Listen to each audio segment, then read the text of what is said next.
Climb inside the cramped steel coffin. Feel the weight of 45 tons pressing down through narrow treads. Your hands grip controls that move sluggishly like molasses in winter. The engine roars behind you, a temperamental beast that could fail at any moment. Welcome to the Panther, Germany's so-called superior tank. The same machine that broke down more often than it fought, spending more time in repair shops than on battlefields. What Allied tankers discovered about these captured German marvels would shatter every assumption about tank warfare and change how we view one of history's greatest engineering debates. In December 1944, in the snow-covered forests of the Ardennes, American tank crews huddled inside their Shermans, watching German armor pour through the mist. Panthers, the sleek predators of the battlefield. 45 tons of sloped armor and a 75mm high-velocity gun. Every American tanker had heard the stories. One Panther could take on 5 Shermans. The Panther's frontal glacis armor was 80mm thick at a 55-degree angle, offering protection equivalent to 139mm. Its turret front measured 100mm. The KWK-42L-70 gun could penetrate a Sherman from over 2,000 meters away. American tankers called their Shermans Ronsons after the cigarette lighter. "Lights every time," they said grimly. The crews climbing into their 33-ton Shermans that frozen morning knew the numbers. They knew the Panther outgunned them. Its armor could shrug off their 75mm rounds from the front. They knew that in a straight fight at long range, they were outmatched. The German tankers knew it too. They had been told their Panthers were invincible, that American tanks were inferior in every way. Their propaganda films showed Panthers crushing Sherman after Sherman, German steel triumphing over American mass production. The Panther had been designed specifically to counter the Soviet T-34. After German forces encountered T-34s during Operation Barbarossa in 1941, especially at the Battle of Mtsensk in October 1941, the German High Command immediately dispatched a special armor investigation committee. The Panther Commission was formed in November 1941, with Hans Mann's design selected in May 1942. The first prototype appeared in September 1942, and production began in January 1943. On paper, it was perfect, the ultimate medium tank. Nearly every technical specification favored the German machine. But something strange began happening as American forces pushed deeper into German territory. Tank recovery teams began finding abandoned Panthers, tanks not knocked out by enemy fire or disabled by mines, but simply abandoned by their crews. Engines cold, fuel tanks still containing diesel, transmissions locked up, and final drives shattered. Some Allied forces did capture and attempt to use these Panthers. The British Coldstream Guards famously operated a Panther they named Cuckoo during fighting at Gier and Kassel in late 1944, and again during Operation Veritable in January 1945. Canadian forces captured an intact Panther in Italy in October 1944, named it the Deserter, and used it in multiple assaults before sending it for study. Polish resistance fighters captured 2 Panthers during the Warsaw Uprising in August 1944. They used them to destroy German machine gun nests and liberate the Genzio concentration camp, freeing 348 prisoners. But within days, both Panthers were immobilized due to lack of fuel and batteries, and had to be set on fire to prevent recapture. The pattern was consistent. Captured Panthers could fight brilliantly for short periods, but then they broke down. The British, who built 9 Panthers post-war using German parts and technicians, tried to conduct standard acceptance trials in 1947, but they could not complete the trials. The Panthers kept breaking down. The British report concluded that very little useful information was obtained due to the general mechanical unreliability of the Panther.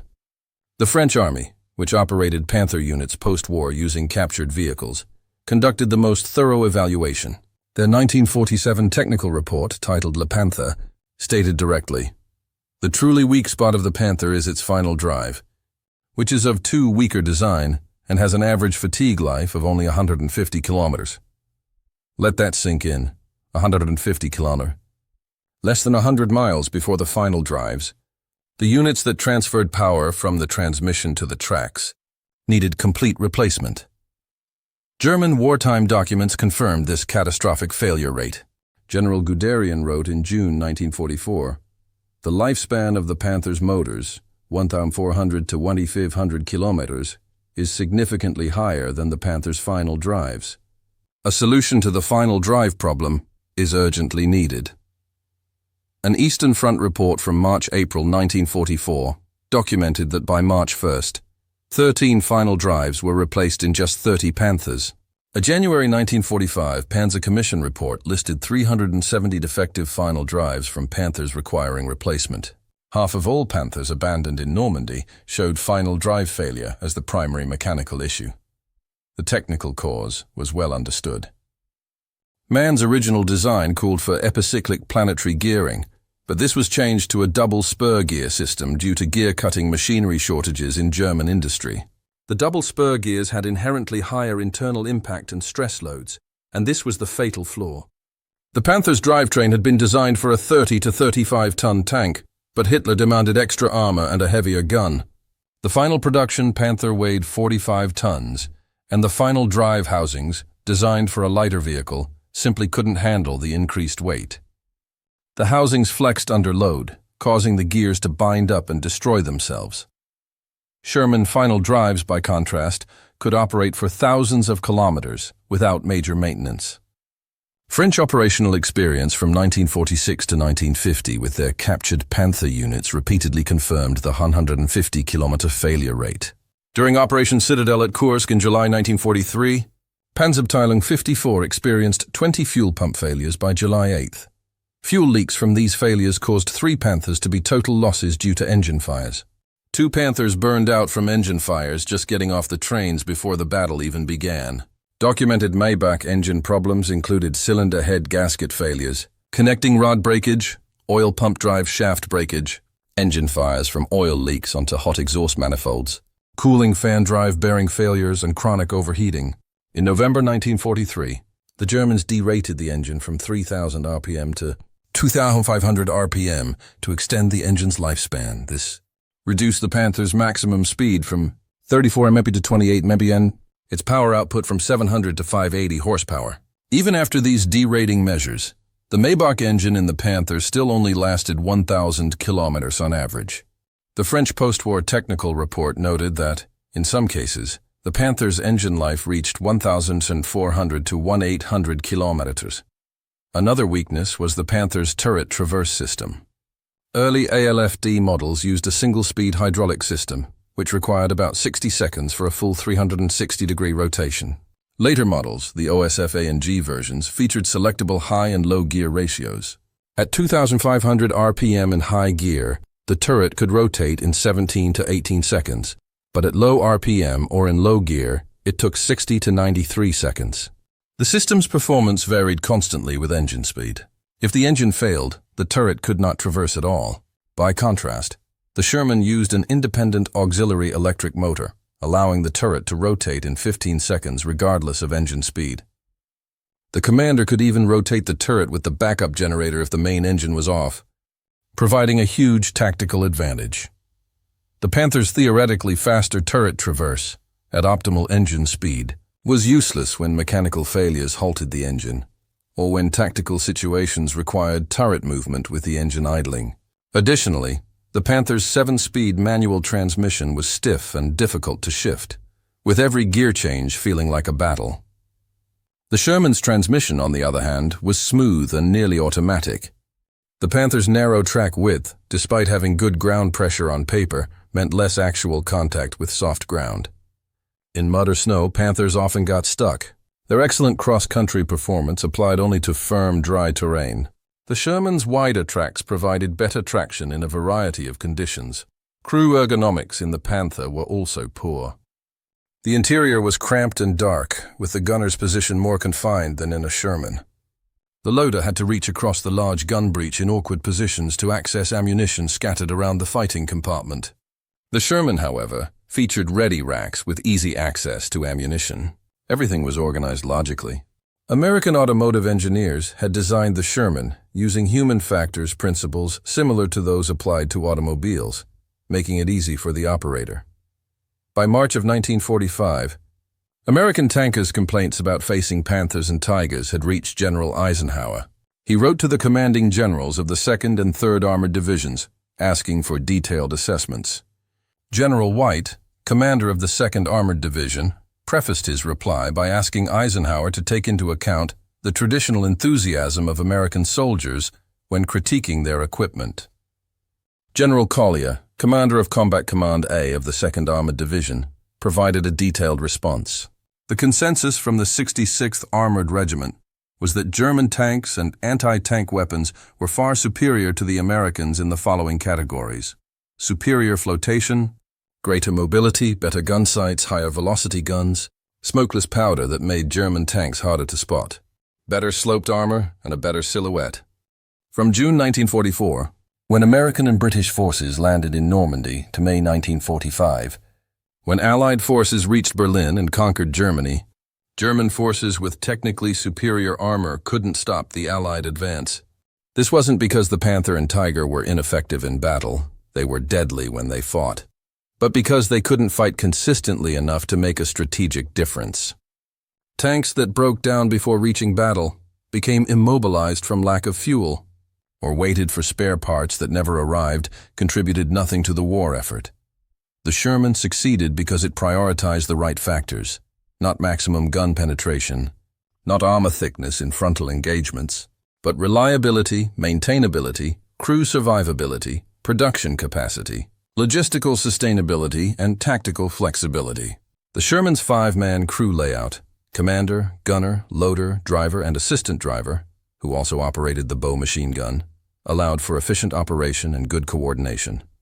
Multiple escape routes, including belly, side, and turret hatches, gave the crew an excellent chance of survival when the Sherman was hit. British engineers used technical details from the captured Tiger 131 to help design the Sherman Firefly, which mounted a 17-pounder gun.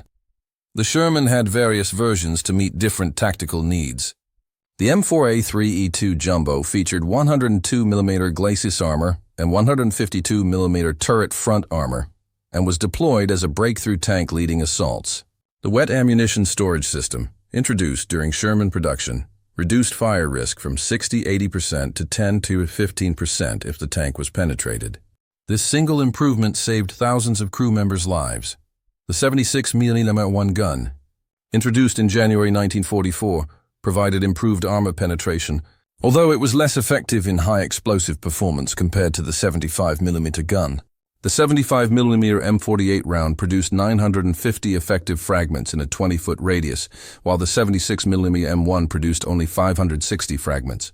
This reduction in high explosive effectiveness limited the 76mm gun's tactical use, as American tankers often valued high explosive effectiveness over armor penetration in combat. Israeli forces recognized the Sherman's reliability and fundamental soundness. They modified, captured, and purchased Shermans, extensively using them in the 1956 Suez Crisis, the 1967 Six-Day War, and the 1973 Yom Kippur War. The M50 Sherman, with a French 75mm gun and a Continental R975 engine, served until 1972, and the M51 Sherman, equipped with a French 105mm gun, served until the early 1980s. Israeli M51 successfully engaged modern Soviet T-54, T-55, and T-62 tanks using 105mm heat rounds. The Sherman's adaptability and operational longevity show that despite its mechanical limitations, it was a machine designed for total war, reliable, maintainable, and capable of sustained operations over time. It played a pivotal role in the Allied victory in World War II. The U.S. 3rd Armored Division entered combat in Normandy with 132 M4 Sherman tanks. Over the course of the European campaign, the division lost approximately 648 Shermans completely, with another 700 knocked out, repaired, and returned to service. This 580% loss rate might sound catastrophic, but it highlights the Sherman's greatest strength, its ability to be produced in large numbers, continually replaced, and easily repaired and returned to service. In contrast, German armored divisions saw their strength decline throughout the campaign, as their losses couldn't be replaced. The Battle of Aracourt in September 1944 demonstrated American tactical superiority despite technical inferiority. The 37th Tank Battalion of the 4th Armored Division, commanded by Lieutenant Colonel Creighton Abrams, engaged German forces, including newly arrived Panther units, Abrams, who went through 7 different tanks during the war but always commanded Shermans, led his battalion to destroy 55 Panthers and Tigers while losing 14 Shermans. General Patton called Abrams the world champion tank commander. This battle showed that, when properly employed, Sherman tactics, utilizing terrain, combined arms, and aggressive maneuver, could defeat technically superior German armor. The Sherman played a crucial role in World War II. American armored divisions equipped with Shermans led the breakout from Normandy, advanced across France, crossed the Rhine, and helped conquer Germany. They accomplished this despite facing German forces with Panthers, Tigers, King Tigers, and Jag Tigers. While technically superior German armor could be deadly in battle, it couldn't stop the American armored operations, because wars aren't won by technical specifications alone. Logistics, reliability, production capacity, combined arms integration, and crew confidence are what win wars. The Sherman embodied all these factors, while the Panther embodied impressive specifications but failed at systemic integration. When Soviet forces captured Panthers and attempted to use them against German forces, the tanks performed well for a brief time before breaking down. A February 1945 offensive in Lower Silesia saw a captured Panther with an experienced crew from the 4th Tank Corps, under Soviet hero Lieutenant Nikolai Ivanovich Aziev, successfully destroy 3 enemy Panthers in a flank attack. However, the tank was hit by German artillery and damaged during its retreat. It was eventually written off due to lack of spare parts and maintenance issues. Even when operated by skilled Soviet crews, captured Panthers proved unsustainable. The effectiveness of a tank must be assessed as a complete weapon system, including design, production, logistics, maintenance, doctrine, crew training, and sustainability. The Panther excelled in a narrow set of specifications, such as gun penetration at long range, frontal armor protection in direct combat, and speed on good terrain. However, it failed catastrophically in areas like reliability, maintainability, production efficiency, logistics sustainability, crew ergonomics, and operational availability. The Sherman, on the other hand, provided adequate performance in gun and armor specifications but excelled in reliability, maintainability, production efficiency, logistics sustainability, crew ergonomics, escape provisions, and operational availability. In total war, the combination of adequate technical specifications and superior systemic factors defeats superior technical specifications with inferior systemic factors. This lesson goes beyond tank design and applies to any weapon system, tool, or technology. A weapon must serve its users under real-world conditions. It must function reliably when needed, be maintainable with available resources, and integrate effectively with other systems. It must align with operational doctrine, be sustainable through the logistics chain, and be producible in quantities to meet demand. Technical excellence that ignores these factors produces expensive failures, while practical adequacy that embraces these factors creates war-winning tools. The Panther's rushed development, which began after encountering the Soviet T-34, never reached the maturity needed for reliable field operations. Its debut at Kursk in July 1943 was disastrous, with widespread mechanical failures. While improvements were made, the Panther's fundamental design flaws, such as the final drive problem, which resulted from its weight increase beyond the original design parameters, were never fully resolved. The engine reliability improved somewhat but remained poor compared to Allied tanks. The complexity of the design exceeded German industrial capacity to produce it with adequate quality control, especially as Allied bombing disrupted production facilities and supply chains. The Panther represented German engineering's tendency to over-optimize for specific parameters, like armor and firepower, at the expense of overall system effectiveness. The Sherman, in contrast, embodied American industrial pragmatism, designed for manufacturability, maintenance, logistics, and crew comfort. It was never intended to be the best tank by any single metric, but was designed to be good enough at everything, excelling in the factors most critical for sustained operations. Its reliability, maintainability, and ease of production made it an ideal weapon for total war. Mass production, using standardized components and efficient assembly methods, enabled the Sherman to be built by the thousands and sustained across global supply lines. Companies like Ford, Chrysler, General Motors, American Locomotive Company, and Baldwin Locomotive Works produced Shermans using streamlined methods. The last Panther rolled off the production line in March or April 1945. By that point, many Panthers were abandoned before reaching combat units due to a lack of fuel and trained crews. The Sherman, with its focus on practical, reliable, and efficient design, proved to be the weapon that could fight and sustain operations across vast distances, supporting the Allied advance from Normandy to Berlin. The last Shermans rolled into Berlin in May 1945, marking the end of the war in Europe. Modified Israeli Shermans fought in the Yom Kippur War in October 1973, nearly 30 years after the war ended.